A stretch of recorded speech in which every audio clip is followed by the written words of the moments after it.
ولله ملك السماوات والأرض ويوم تقوم الساعة يومئذ يخسر المبطلون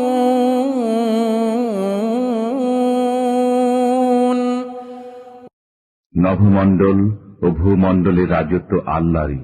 যেদিন কিয়ামত সংগঠিত হবে সেদিন মিথ্যাবাদীরা ক্ষতিগ্রস্ত হবে।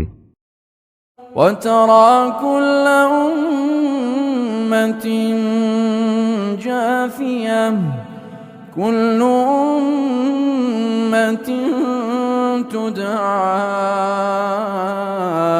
إلى كتابها اليوم تجزون ما كنتم تعملون আপনি প্রত্যেক উম্মতকে দেখবেন নতজানু অবস্থায়। প্রত্যেক উম্মতকে তাদের আমলনামা দেখতে বলা হবে। তোমরা যা করতে অদ্য তোমাদেরকে তার প্রতিফল দেয়া হবে। هذا كتابنا ينطق عليكم بالحق إنا كنا نستنسخ ما كنتم تعملون আমার কাছে রক্ষিত এই আমলনামা তোমাদের সম্পর্কে সত্য কথা বলবে। তোমরা যা করতে আমি তা লিপিবদ্ধ করতাম। فأما الذين آمنوا وعملوا الصالحات فيدخلهم ربهم في رحمته ذلك هو الفوز المبين যারা বিশ্বাস স্থাপন করেছে ও সৎকর্ম করেছে তাদেরকে তাদের পালনকর্তা স্বীয় রহমতে দাখিল করবেন। এটাই প্রকাশ্য সাফল্য। وَأَمَّا الَّذِينَ كَفَرُوا أَفَلَمْ تَكُنْ آيَاتِي تُتْلَى عَلَيْكُمْ فَاسْتَكْبَرْتُمْ وَكُنْتُمْ قَوْمًا مُجْرِمِينَ আর যারা কুফর করেছে তাদেরকে জিজ্ঞাসা করা হবে, তোমাদের কাছে কি আয়াতসমূহ পঠিত হতো না? কিন্তু তোমরা অহংকার করেছিলে এবং তোমরা ছিলে এক অপরাধী সম্প্রদায়।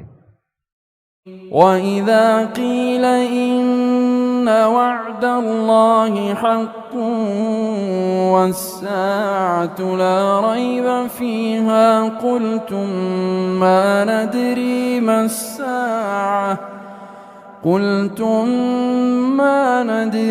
مَا السَّاعَةُ إِن نَّظُنُّ إِلَّا ظَنًّا وَمَا نَحْنُ بِمُسْتَيْقِنِينَ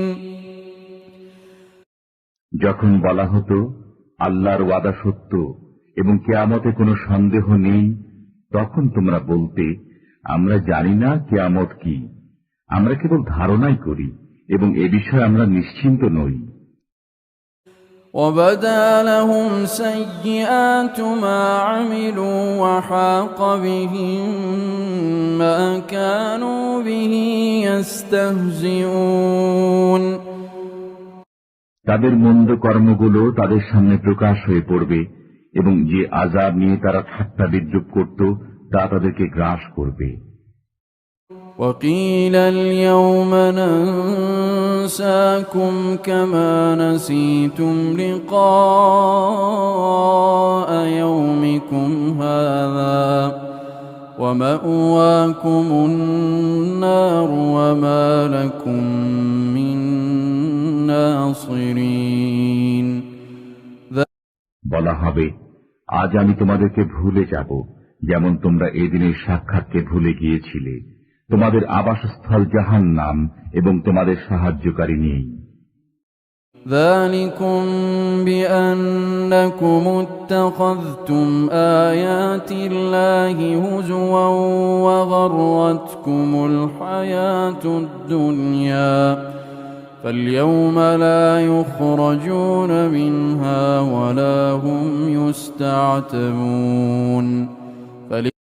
এটা এজন্য যে তোমরা আল্লাহর আয়াতসমূহকে ঠাট্টারূপে গ্রহণ করেছিলে এবং পার্থিব জীবন তোমাদেরকে প্রতারিত করেছিল। সুতরাং আজ তাদেরকে জাহান্নাম থেকে বের করা হবে না এবং তাদের কাছে তওবা চাওয়া হবে না।